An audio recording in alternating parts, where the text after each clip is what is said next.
Langsung saja kita masuk ke segmen yang kedua. Jawab Pindes. Ini dari sosial media.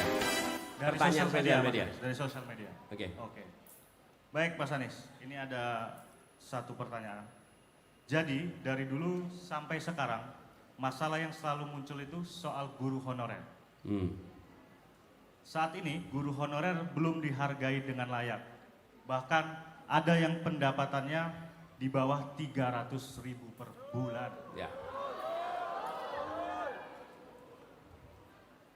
Apa program konkret Mas Anies agar kita bisa lebih menghargai guru honorer? Ya. Jadi saat ini ada sekitar 705.000 guru honorer yang belum diangkat. Dan ini harus kita lakukan peningkatan status menjadi P3K. Nah, untuk menaikkan P3K dilakukan secara bertahap sehingga semua nanti akan bisa menjadi guru dengan status P3K. Nah, untuk itu bisa dikerjakan, kita harus melakukan komitmen fiskal. Maka itu menurut kami lebih penting memastikan guru kita berstatus ini daripada uangnya dipakai untuk membangun IKN. Kenapa? Karena ketika guru karena alasannya, salah satu alasan mengapa kita tidak bisa mengangkat selama ini adalah anggaran yang terbatas. Lah kalau anggaran terbatas maka prioritasnya yang mana? Kita ingin pembangunan manusia jadi prioritas.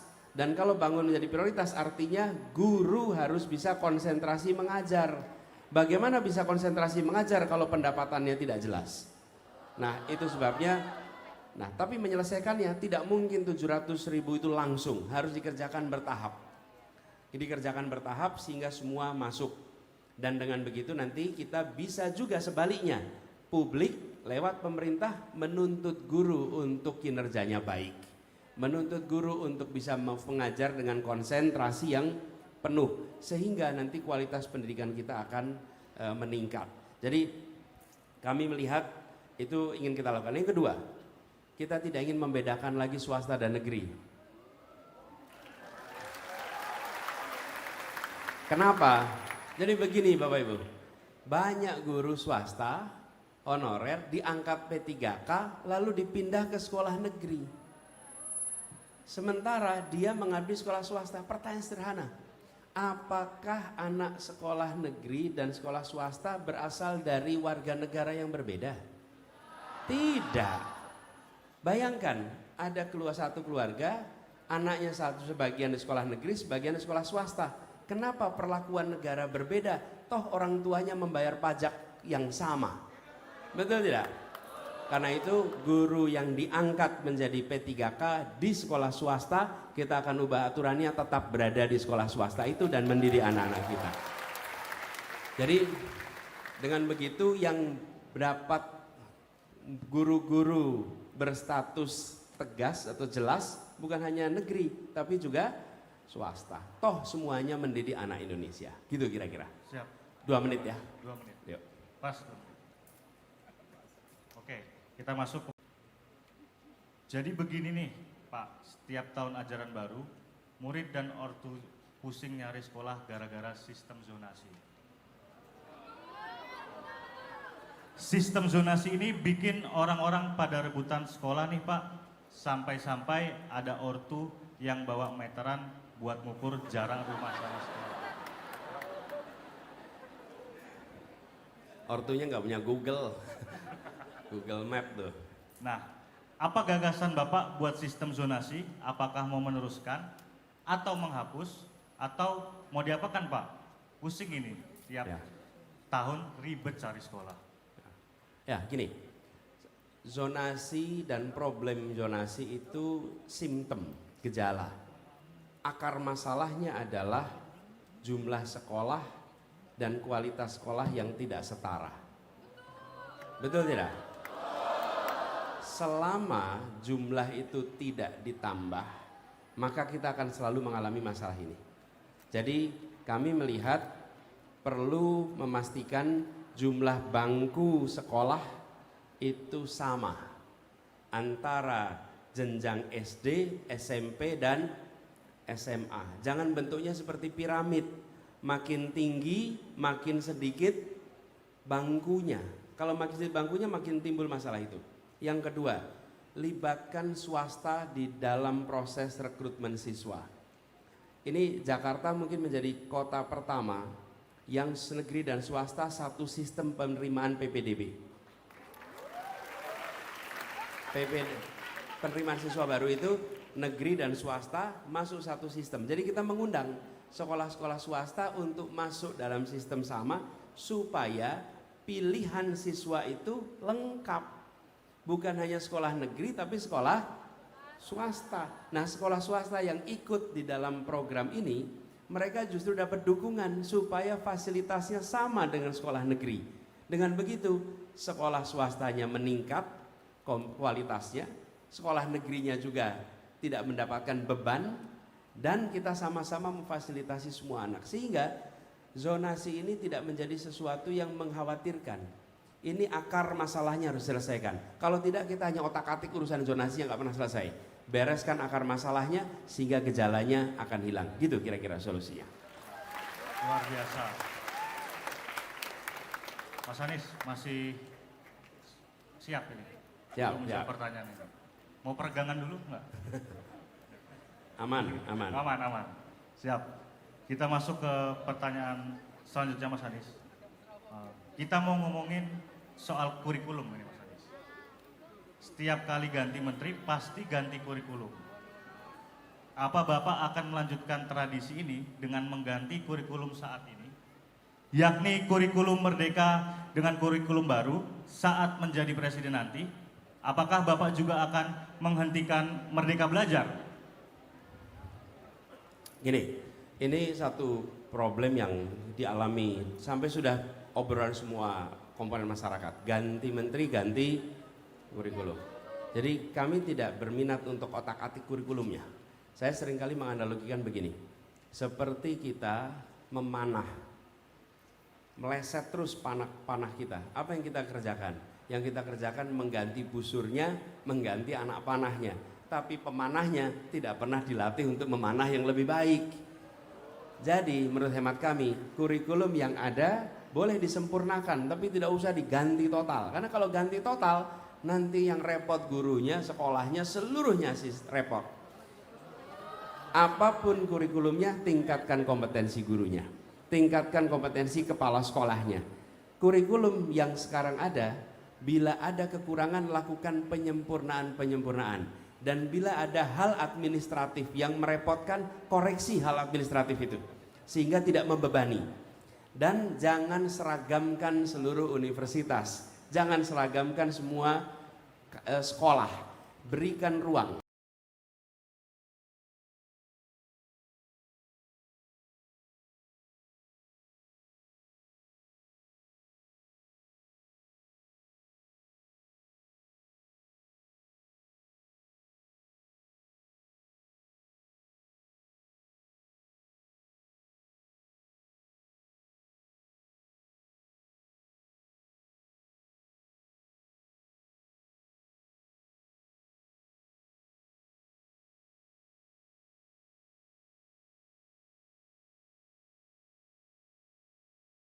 Tapi prinsipnya apa yang diajarkan oleh Ki Hajar Dewantoro,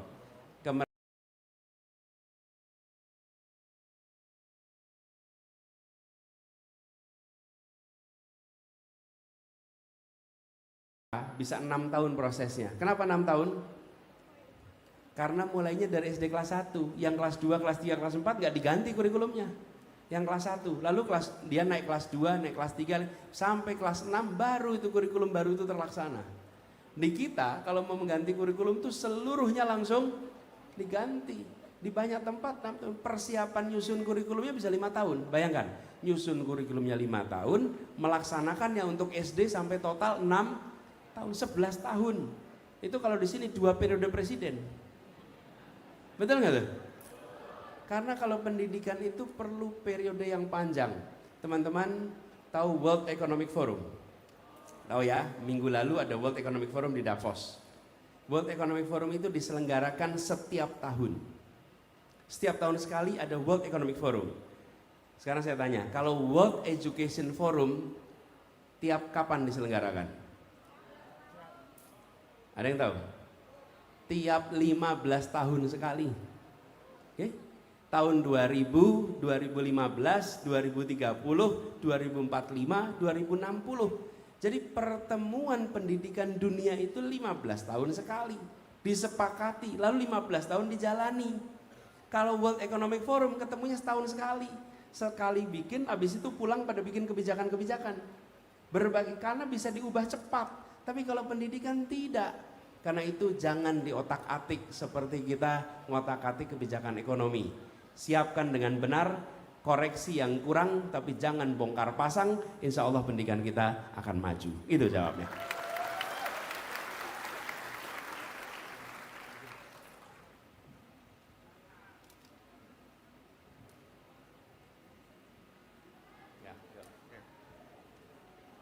Siap, Mas Anies. Kita lanjut ke pertanyaan selanjutnya, Mas Anies. Oke, ini ada pertanyaan.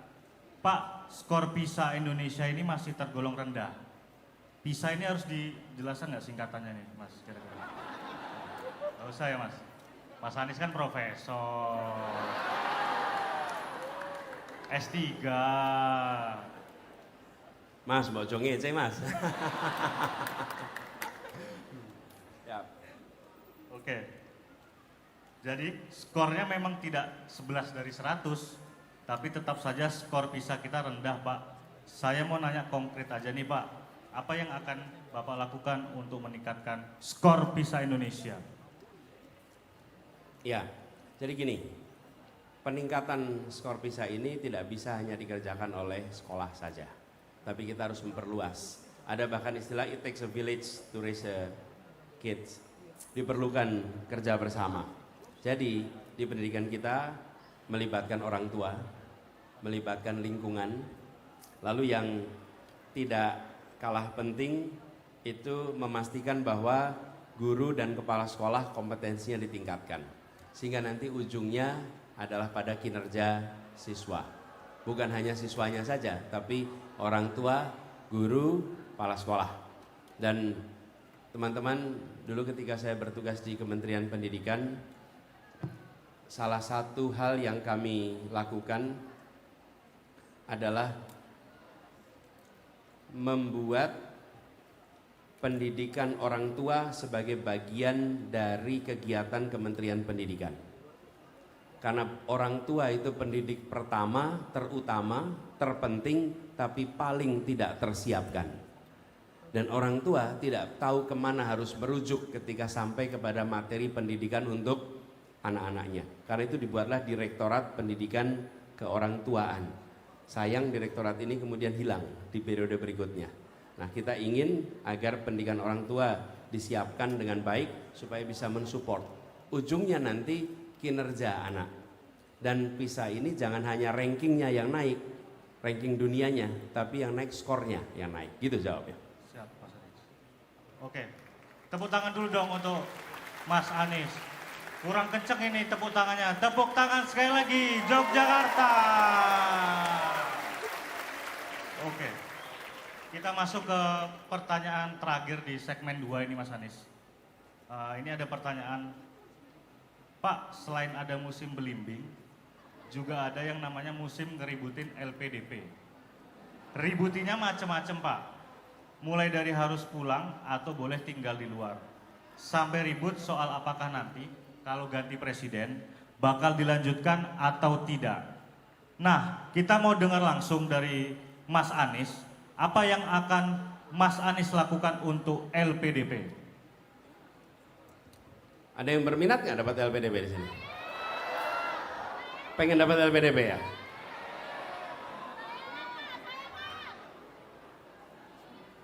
Ya, saya doakan insya Allah nanti dapat LPDP-nya. Ya, dulu juga gitu, saya ini kepengen bisa meneruskan master di luar. Karena itu saya sering bilang buat teman-teman yang sedang kuliah, IP minimalnya berapa kalau kuliah?